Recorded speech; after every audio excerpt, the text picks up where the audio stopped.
Roundtown Forum, a public affairs presentation of WNRE News. My name is Mary Margaret Van Diest. Roundtown Forum is heard twice weekly, Wednesday evenings at 6:15, immediately following the evening news special, and Sunday afternoons at 12:15. The topic for today's program, the Adelphi Community Band. We're delighted to have with us three members of the band who are from the 1924 group, part of that original group, and we will be talking about the band with Curtis, Dave Hinton, David Pontious, and Herman Hinton. They are all active members of the band and all play instruments in the band. The first thing that we might touch on would be the recent trip that the band made to Washington, D.C. That's certainly something outstanding for any musical group, and particularly interesting for a community band in Adelphi, Ohio. There undoubtedly were some people there who were saying, where is Adelphi, and how did the community band get to play at the Capitol?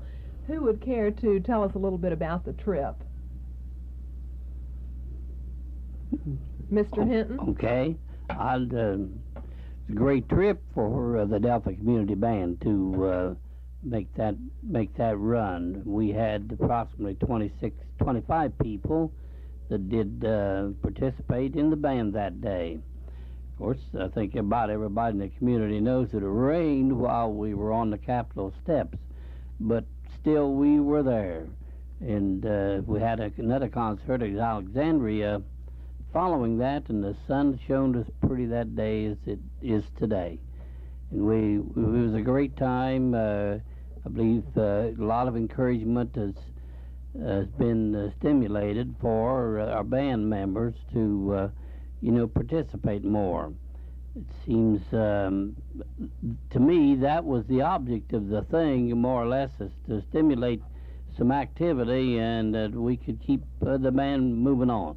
As for me, the years is getting back there, and some of these days I'm going to have to lay that down, and I want to see the band continue right on. It might be interesting to get some reaction from some of the other panel members also on the trip. Mr. Pontious, you play bass horn in the band. What kind of practice schedule was the band on before you went to Washington? How many hours a week did you have to prepare, and what kind of music did you play? Well, if it's a fairly active summer, why, we practice once a week on Monday, but if we played someplace like on Saturday, why, and we knew we were going to play the next Saturday, why, sometimes we just skip the rehearsal. And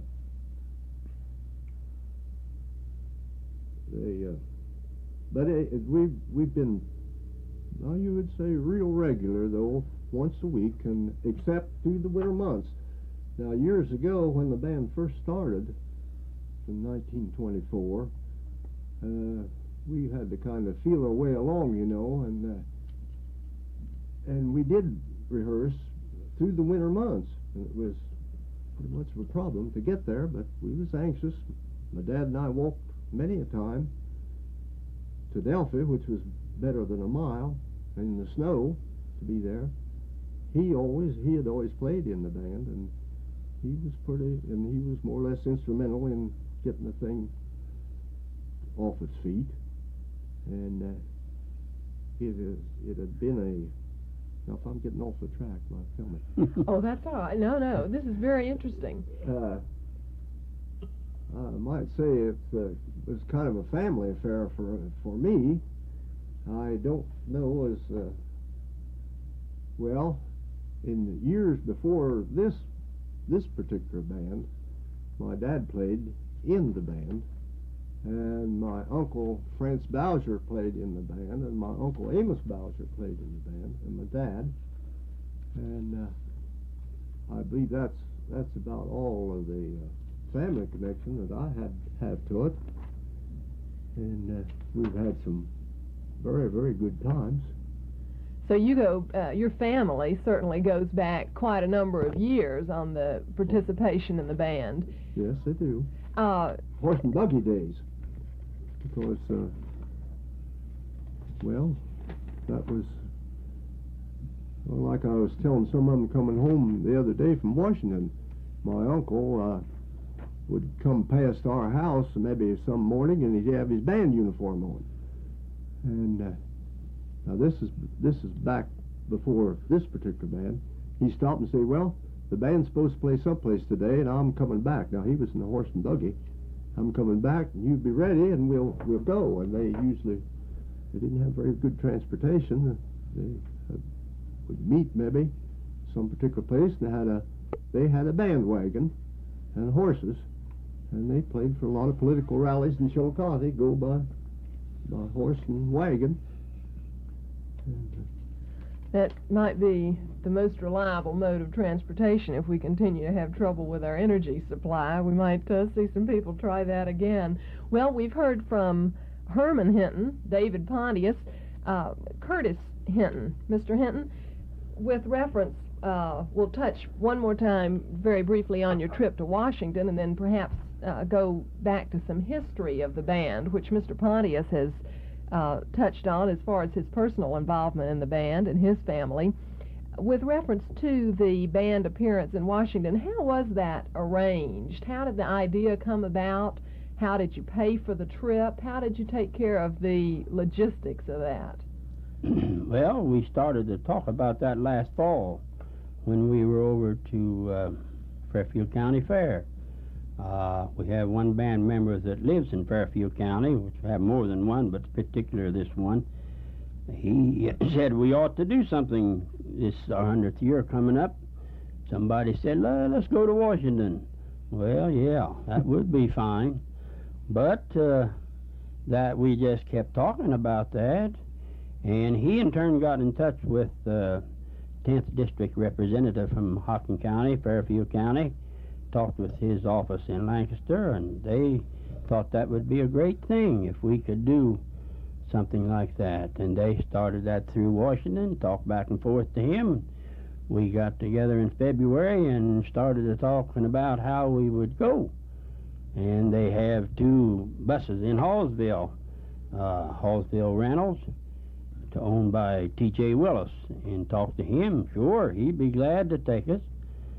So we just kept on talking, and that we had the money in the treasury to pay for the band members' trip over and back and the motel. Then if we took our wives, which we did, then that we paid for them extra to go on the trip over there, which I think was a real nice thing. For my part, that's about the most exciting thing that we've done that since I've been in the band. To complete that trip, we had a total of, I think the bus driver told me, 78 all told, 1 or 2 buses. And we had nobody to get sick on the trip at all the 4 days we were there, and everything just went lovely.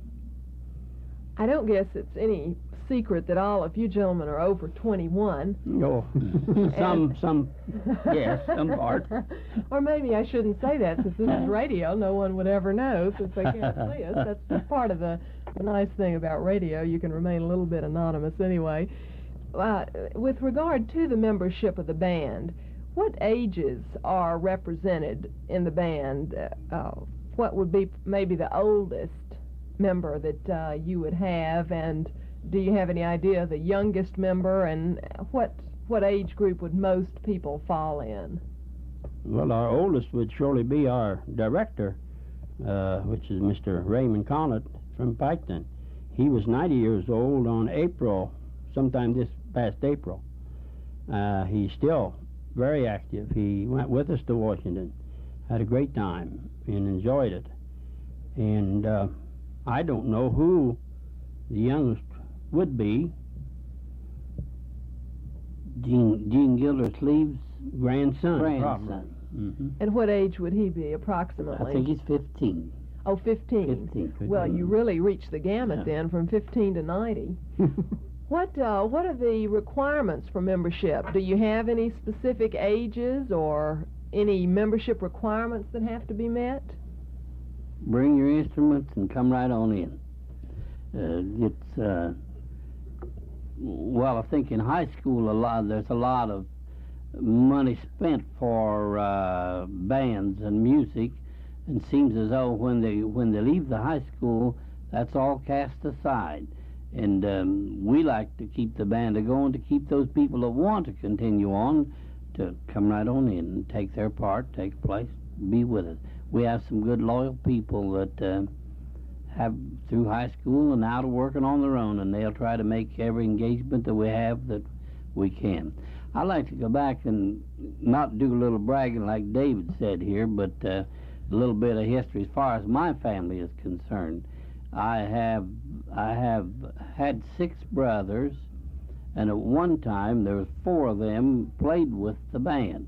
I made the 5th one. Yeah. We have the 2 Mr. Hintons here. That's right. We're brothers, right? We are brothers, and we at one time there was 5 of us boys played with the band. From my folks don't know that they ever played an instrument at all, but they was really interested in when the band come about. It come about through the order of Knights of Pythias Lodge in Adelphi. They didn't furnish any money, but somehow the guys that were in that kind of got the urge to do something about it, and that's kind of the way to me, the way the band started. To what we know about, to what we can talk about. As of right now, I have 3 sons, and 2 of them play in the band, try to make every engagement that they can make. I guess don't have any grandkids as yet that's got up there to want to do about it, but that's just kind of the way it has been for me. You're talking about the community involvement in the band, which obviously is something that has gone back years and years and years. Now, all 3 of you were associated with the band in 1924. Is that right? Mm-hmm. Now, what was the story on the group prior to 1924? Did the Adelphi Community Band exist as such? Mr. Pontious? Well, there's quite a gap between between calling it the Adelphi Community Band. It was that name that's just a name, you might say, but there was the same group of people that made up these organizations, whether it was Adelphi or Hallsville Band. Seems like that when at one time they had the Hallsville and Adelphi Band. There was 2 bands, but they were all together. They were the same people, you might say. But one thing then that kind of carried it over through that little gap was they had an orchestra, a church orchestra, and that made up part of the history of the band. But to get back, they had a band, they called them Bowser's Bunch, and you talked about the Gildersleeves. The Gildersleeve, 15-year-old, his father plays, and his father played in this, what they call Bowser's Bunch. If I'd have thought about it, they brought the picture along. But to have the picture of them, and well, we also have, I noticed Mr. Hinton has a very interesting looking old ledger book. Mr. Hinton, is there anything, I see you're on a page now, dated 1924. What kind of records do you have here? Oh, and here's Mr. Pontious listed in 1924. Now, what does this show? The dues that were paid or the practice sessions? Right, that's what it shows there. It shows where we paid for practice, rehearsal. Like, it starts out by cash 10 cents. Then it comes on down 30 cents mostly. Now, for me, I really don't remember about that, but I see my name's in here, too. and then there's my brother Bill's name, and he's right down the line too. But mine goes on. Very valuable information. It surely does have. Especially for bribing family members. It surely does have a lot. See, there's my name there now, and you fellas remember when we paid to practice? Do you remember that? No, I don't. I don't either, but that's surely what that is.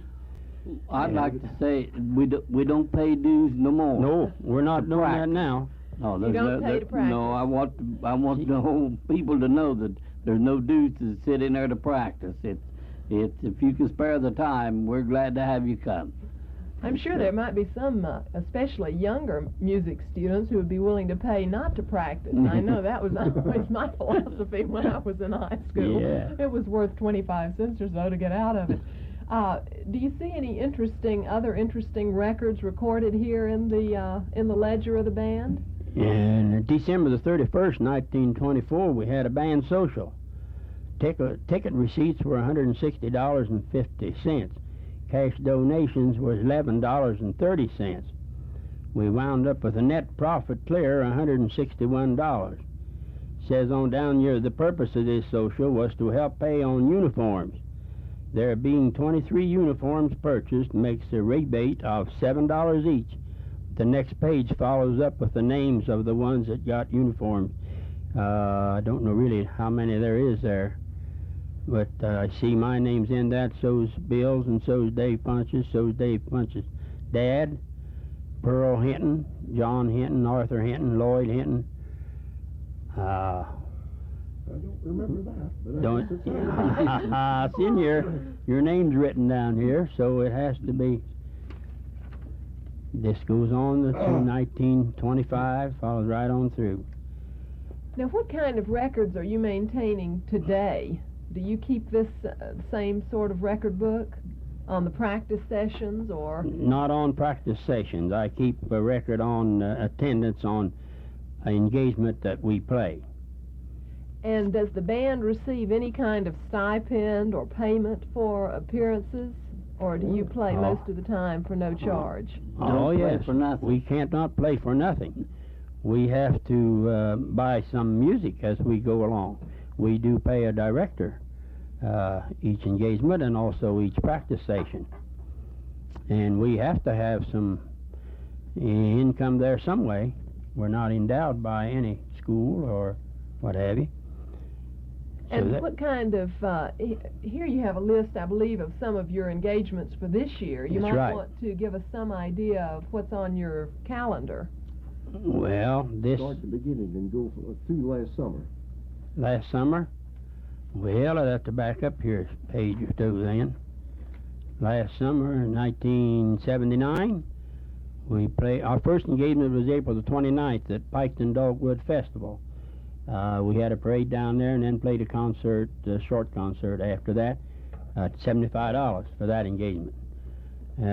Most of them run like that, and then we get down here. We have one good, outstanding engagement we play on about the first Sunday in June. Lancaster, the old car club over Lancaster, they have really give us a good boost as through the years. Then the other engagements run right about the same. Asheville's really good. We play there, have played there for, I think, right at 50 years. For the 4th of July? For the 4th of July. Mm-hmm. That's certainly well known yes, in this area, and that's, too. And the pumpkin show. Yes, also the pumpkin show. Yeah, you bet. You come on down the line here. We're down here someplace. There's Circleville Pumpkin Show. We play 2 days there, 2 evenings and 1 afternoon and evening. How do you keep up with, who does the scheduling? Is one person assigned to keep up with your calendar, and how do you negotiate your rates? Well, that kind of falls for me to do. I don't like to do all that on my own, and I don't. I get a call that they would like to have the band at a certain place, and if I think that reasonable price, well, I go ahead and take it. But if I any question on it, I just hold him up there for a day or so till I talk with some of the other members of the band to see what they feel about it. But most of them are local, not too many far away. I'm sure the Washington, D.C. trip was the longest one we ever had. We have been down to Cadiz. That's a good ways for us, and but we've been there. But most of them are Hocking County Fair, Ross County Fair, and Laurelville Festival, I see, Clarksburg Field Day, different things like that. I keep the track of the jobs and the amount of money that we charge them. That's my job, I guess. If you're talking about the training that someone has to have to participate in the band with a musical instrument and the way you set up the band, how do you determine whether you need, for instance, another trombone player or another drummer or another person who plays a specific instrument? Is that taken care of by the director of the band? How is that handled? Or may anyone join, and then one year you might have more trombones than the next year, and that it balances out in the end? I'd say it just balances out. I don't know as any one person would have any say as to whether they do come in or whether they don't come in. Now, I think we did have, though, with snare drummers, and we don't need, sure, with about 20 other people, need 6 snare drummers, and we have had that to come up, but other than that, we don't get overstocked with the trombone players or trumpet players or bass players or clarinet players, either one. It's just like I said before, if you can play an instrument, you're welcome to get right in there and play with us. I might say they get out of high school, some of the band members, former ones, were in high school. But I know one particular boy, we were playing down at the Ross County Fair, and he stood around out there on one foot and then on the other foot, and finally mustered up enough courage to talk to Mr. Shaw. Now, am I right? It was Shaw, wasn't it? Mm-hmm. And wondered if he couldn't play in the band. He played in a high school band. And Mr. Shaw said, "Why, certainly." Well, he came up on the platform and started in. He said, "Gee, I didn't ever think it was anything like this." He had always played in high school, So he was 100% attendance from then on. So he played a bass horn, of course, and when he graduated, he went to Ohio State University and made the Ohio State Marching Band in his freshman year. And that's one of the few high school kids that has to play in the band. It really turned out big because he went on, and if I'm not mistaken, he has his master's now in music. He's a Ross County band director now. Oh, that's wonderful. So and he says to this day, if it hadn't been for the Adelphi band, he'd have never gotten it as far as he did. One thing that a lot of people talk about now is the fact that with people living longer and longer, that even if a person retires at 65, you cannot consider that really even close to the end of your life, because people live so much longer than they used to, and that it is so important to find useful things to do.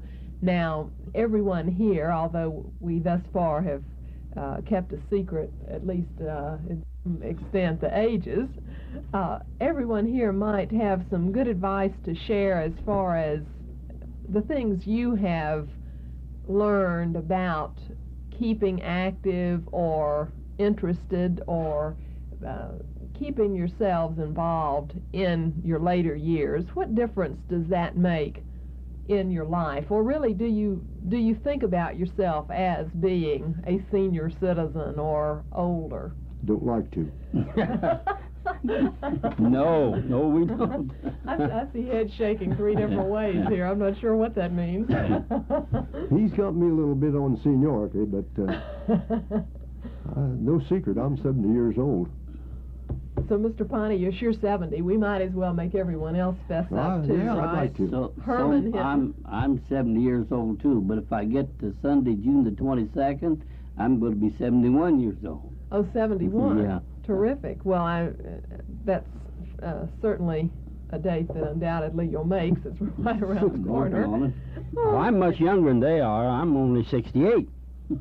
And I will be 69. I think this year will be about the last day of the Circleville Pumpkin Show, October the 18th.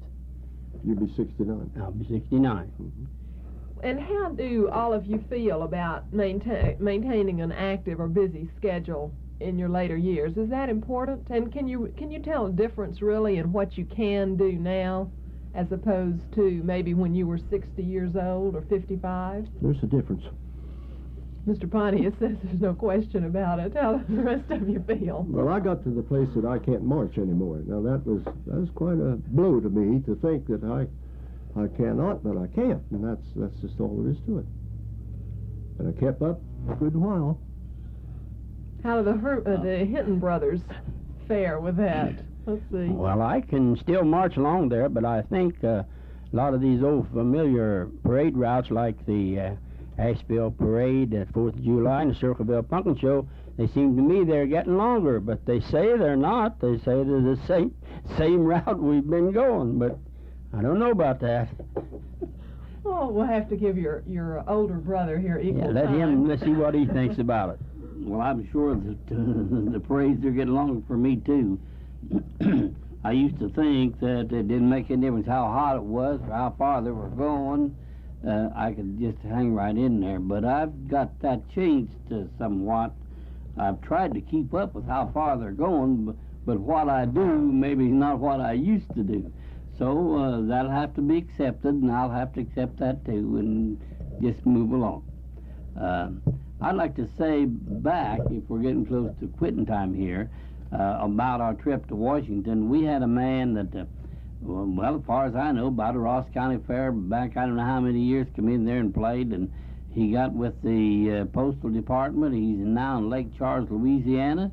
He came to Chillicothe to visit, on a visit, and went with us on the trip to Washington. And we have another man that played in the band with us back in his school years, and he's in Joliet, Illinois, and he took his family and went to Washington, and he was there and played with us that day. So it stays with you. I don't know, something about it. It gets in your blood, and it just kind of stays with you. Back to the music that we play, I guess we're known as the march band. I think about every member of the band would rather play marches than anything else. Of course, we have to play a little something else to, well, make it sound like a concert or something, but well, we play a good bit of Sousa's marches and King marches. That's what we play in there. We are coming close to the conclusion of today's program. Is there anything we haven't mentioned, anything that we certainly don't want to overlook regarding the Adelphi Community Band that perhaps we should touch on here at the conclusion of the program? One thing that we certainly would not want to overlook, if there are people listening who perhaps might be interested in the band, but they have not contacted anyone, they've not taken any definite action on joining the band or seeing about it, how could they go about getting in touch with someone and finding out about practice sessions, about joining the band? Just bring their instrument and come on down to Adelphi on a Monday night, and we'll be in session there, and you join right within with the rest of them. You'll be one of us. Uniform-wise, we have some extra uniforms around that we had no problem, and everybody went to Washington and had a full uniform, and we wore them while we were there in the day we played. But there's no secret to it or nothing to that at all. Just come on, bring an instrument, and be glad to have it. We were fortunate enough here not just a month or so ago. I seen Clifford Kearns here at Pumpkin Show, and his wife told me that he was going to retire the coming fall. That was last year, I believe. And I, sure, good. I said, well, come on down. He said, I would love to. And I said, you're welcome. So he said, give me a ring. I said, I'll do that. And I did that, and he did come, and he has been, I think, to every engagement we've played. He missed the Washington trip due to his work and schedule. He couldn't get in on that. Sorry about that. We would have liked for him to went with us, he and his wife both. But he's more or less a newcomer and does a lot of good for our band.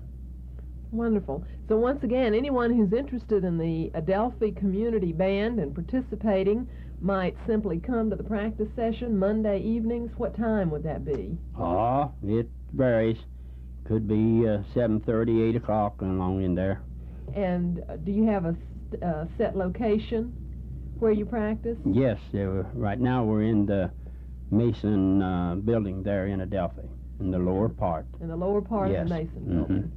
So that would certainly be an opportunity for anyone who's interested in participating in what certainly is an outstanding group of musicians, one with a long history and obviously very interesting history from talking to 3 of the members who have been associated with the group since 1924, and they have been our guest on this edition of Roundtown Forum. Our special thanks to Mr. Curtis Dave Hinton, who is an active member of the band playing bass drum, Mr. David Pontious, who plays bass horn in the Adelphi Community Band, and Mr. Herman Hinton, who is trombone player with the band. You've been listening to Roundtown Forum, a public affairs presentation of WNRE News, heard twice each week, Wednesday evenings 6:15 and Sunday afternoons at 12:15. My name is Mary Margaret Van Diest.